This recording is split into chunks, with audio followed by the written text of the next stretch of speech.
Hi there, and welcome back to the History of Fleetwood Mac. I'm Anita. Today we're going to go into some of the books that I have on Fleetwood Mac and Stevie Nicks.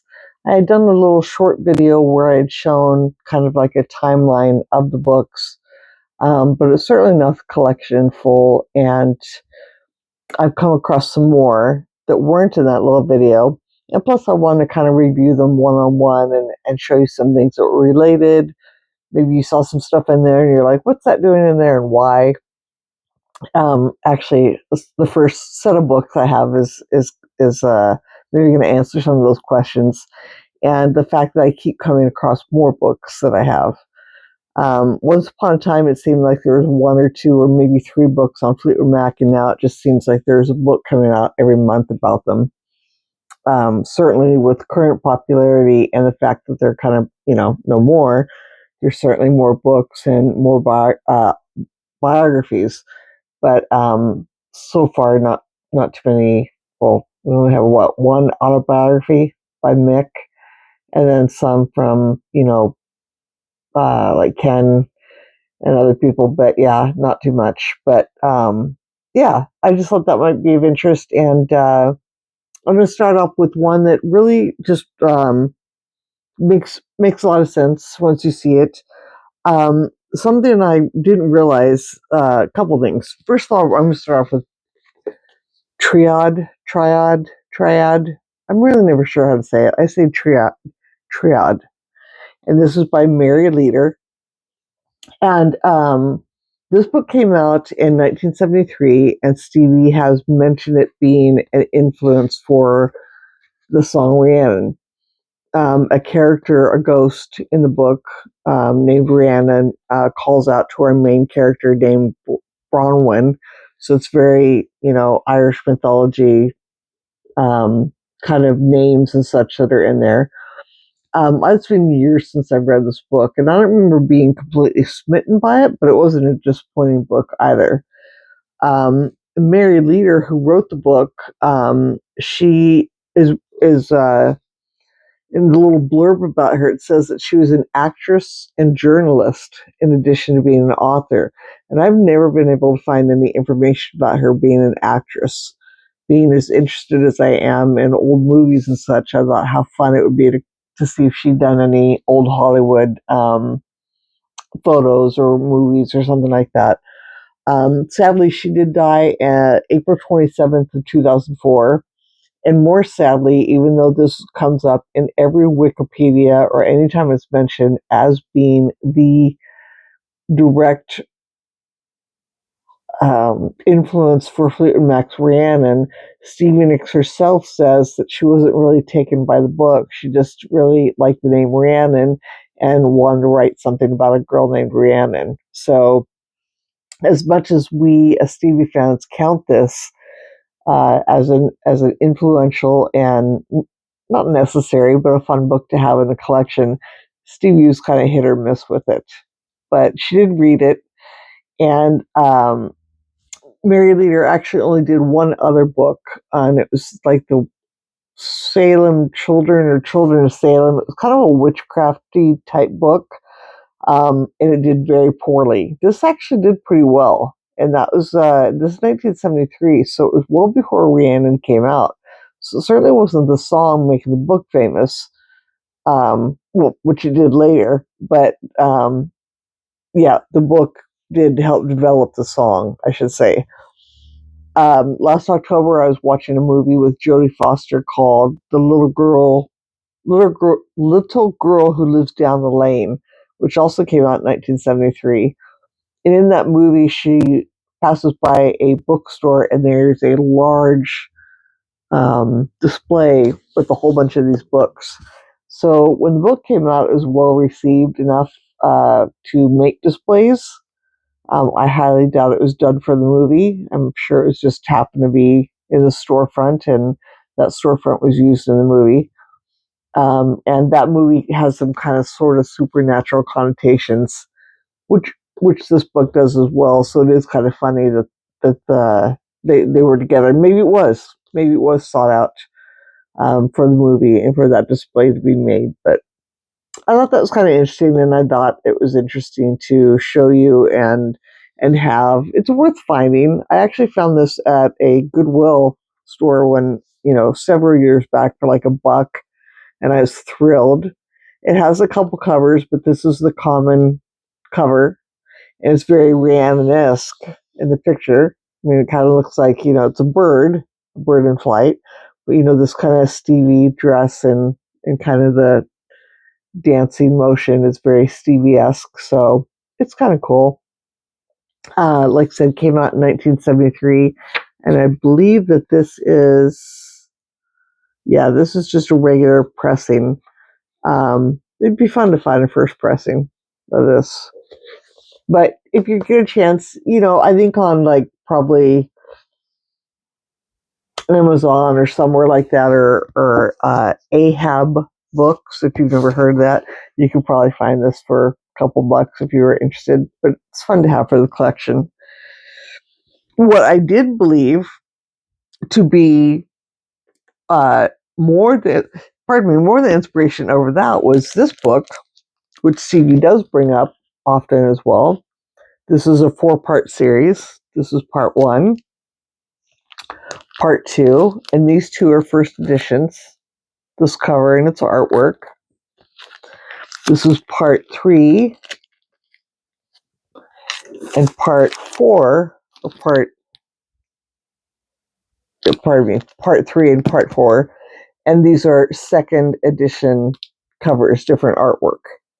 So unfortunately, they don't go with the rest, which is unfortunate. I would like to find the original artwork that goes with each and make a set out of each one of these. But as we well know, this one here in particular was the Song of Rhiannon.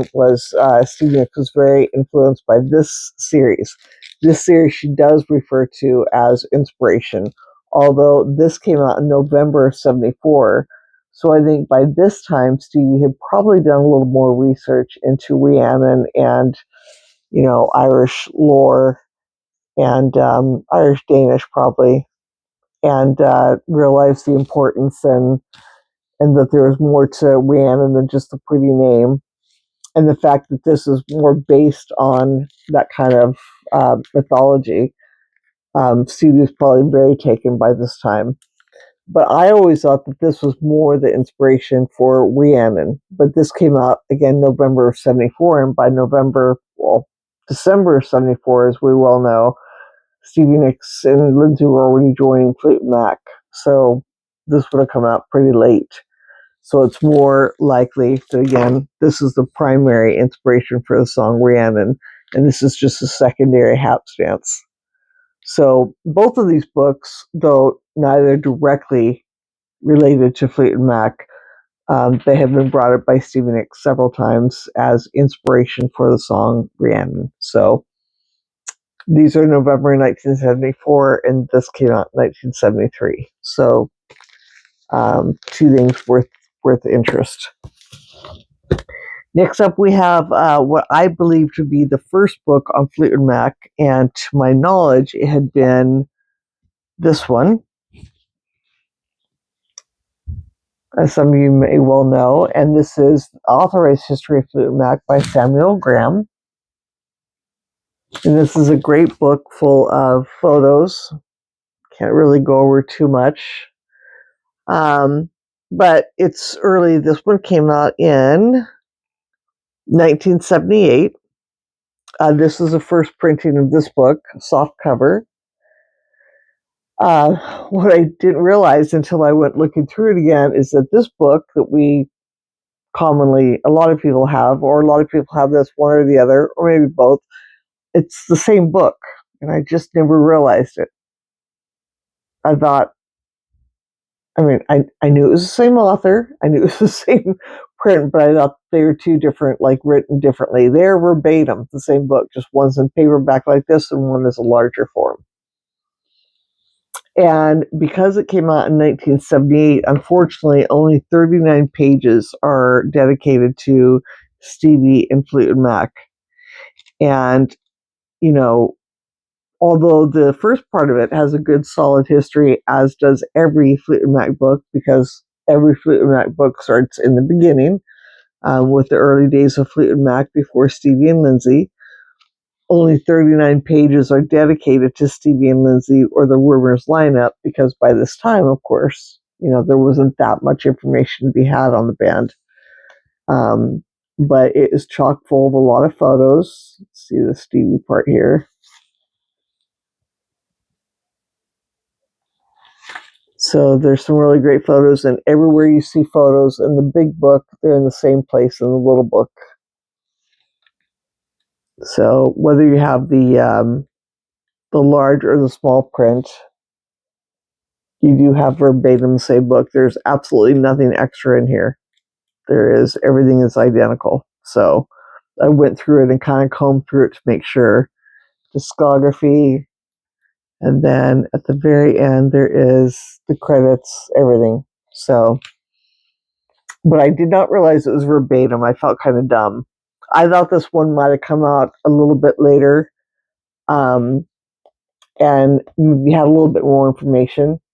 Like sometimes they'll come out and they'll reissue the same book, but a little bit more expanded because some more stuff has come out. But nope. All these years, I was really grateful. I've actually had them both forever, and I just never realized that they're both the same book. What was really cool about this book is I have a lot of prints from this book. Funny, I was just talking about these recently. This does have a lot of photos in it. I mean, even though it starts off early and there's only 39 completely devoted pages to Stevie Nicks and Lindsey Buckingham, it's a lots of great photos. And boy, look at this early picture of Bob Welch. I always thought he looked like Donald Sutherland in this photo. Kind of had that young Donald Sutherland look. But yeah, when you get in later, having it in the size obviously is nicer. Like I just showed you in the book, all these pictures. Because obviously that little one I showed you is bigger in here. So it is nice to have the larger format, but it is exactly the same book as the paperback. See if there's something else good in here. Yeah.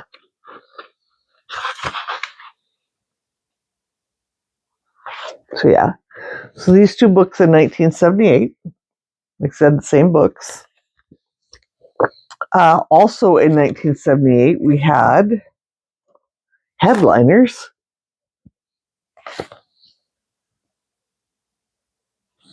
And I believe this one is first edition.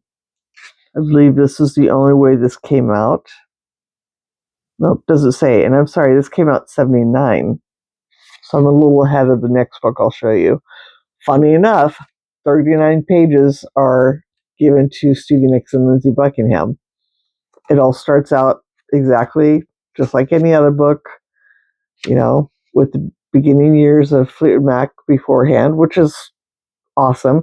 This was possibly a little bit more,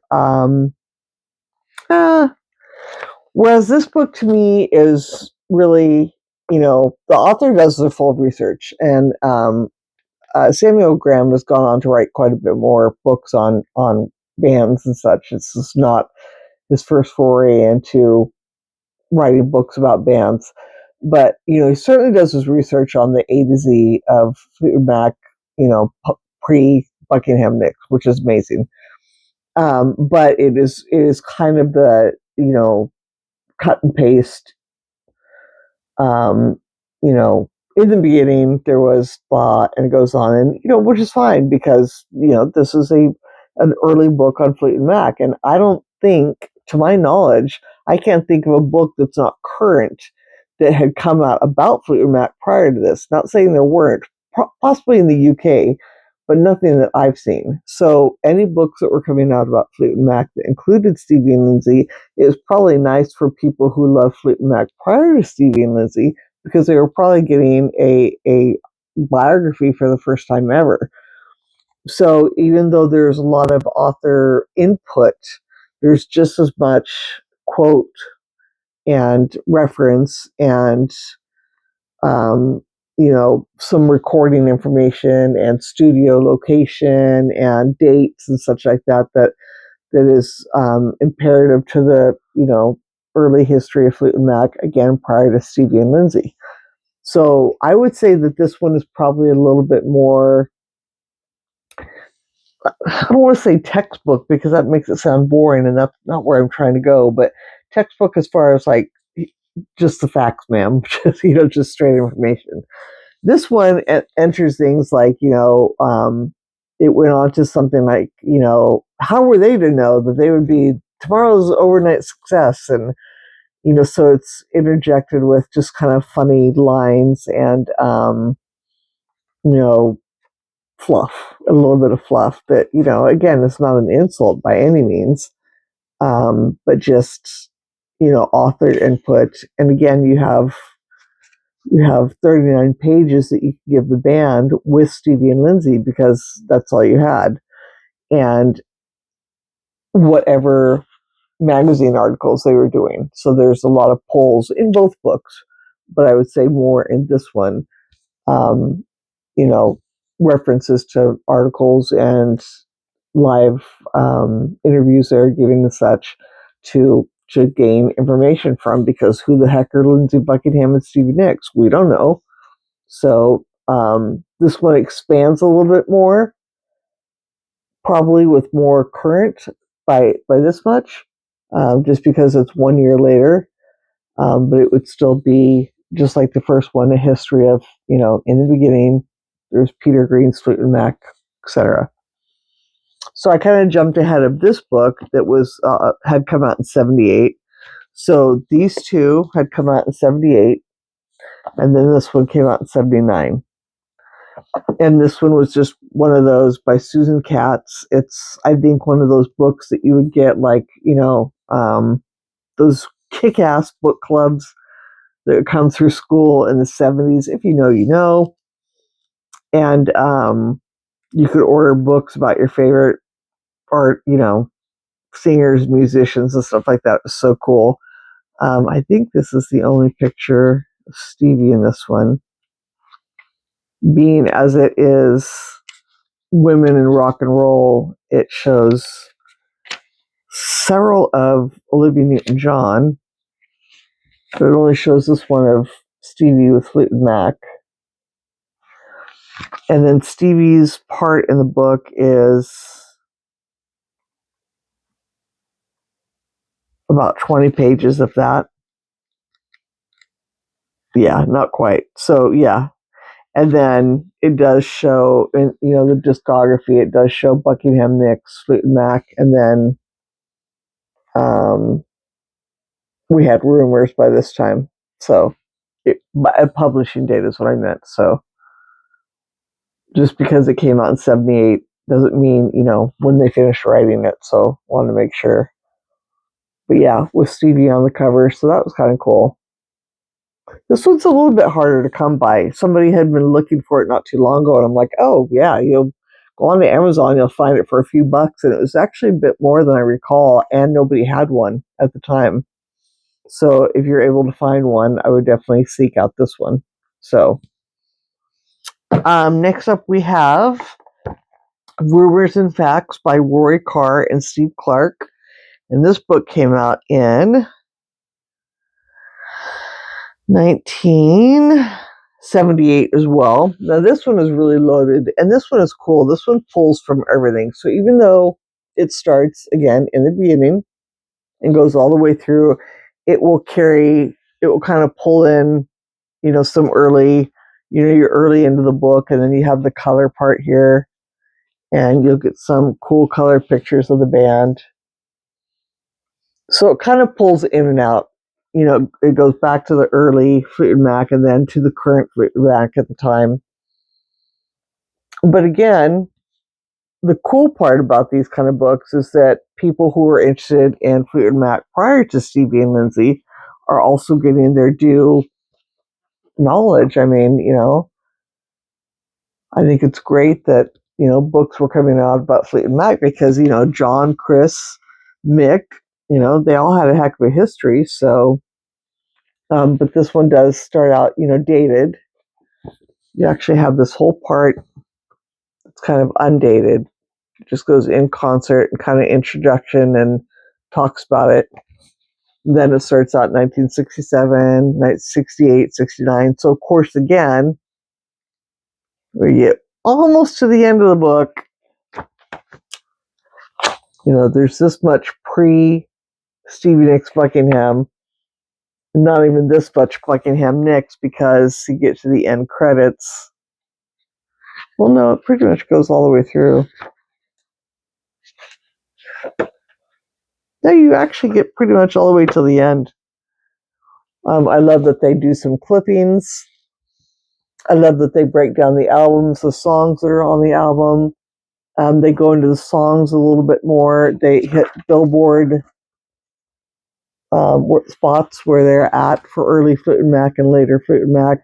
So this book starts getting a little bit more integrated with, more information. And in the middle of, like 76, we still have Fleetwood Mac members doing other things, and they still incorporate that. So this book is definitely one of what I would call one of the most thorough books on Fleetwood Mac, because we're still right around the Rumors era, which these are, obviously. But we have the early, we have the later, and then we're also keeping up with, what Danny Kerwin was doing, what Bob Welch was doing, the fake Fleetwood Mac, all that information in there. So even though it's a shorter book and shorter notes and such like that, it's still just a little bit more information, if that makes any sense. So this would be one of my favorites. And then come to find out, after having this for years, I had no idea that there had been a hardbound edition of the book, which I thought was worth mentioning. So I'm going to guess this was probably a first edition.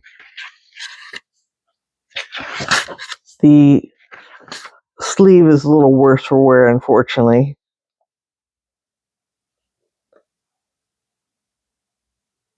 This does not say, which is unfortunate. Yeah, I need to have the book wrapped up, but I really like this part here.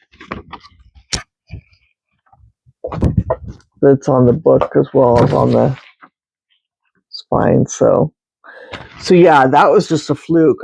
I saw that in, I forget where I found this, but when I saw a hardcover, I said, "What?" And I thought maybe it was European or something, a UK version, and it's not. It was a US version. Harmony Books and Harmony Books New York. So yeah, it's all the same. But yeah, so those were kind of the early books. I'm going to stop there. Make this kind of a short video. There are a lot of books. I'm going to try and keep it. Actually, this one came out much later. I'll end with this one because this is absolutely one of my favorites. I have just a couple minutes left. This didn't come out till, it says 1983, which I was really surprised. But this again is like one of those books that you got as a kid, like when the book fair came through. This is really hard to find. I found one other copy and I actually sold it, but it's very little. It just kind of reminds me of like a little golden book. This was a library. Has the mark on the back, unfortunately, because the one I sold was the better copy. But as you can tell by the photos later, and it's very basic, very, very basic information, but does go up to like 1980. So Tusk, nothing new picture-wise really, but with the older cover and such like that, I've always found it to be kind of fun and absolutely one of my favorites. So even though it came out a little bit later, I just thought I'd show it because it looks like an earlier book. With the graphics and everything like that. It looks like one from the 70s. So we'll end with that one, and we'll start up with, well, I don't know. I don't remember what's next. Probably more like the 80s. This probably would have started out the next video just fine, but we'll end with this one. So thank you again for coming, and until next time, we'll see you later. Bye.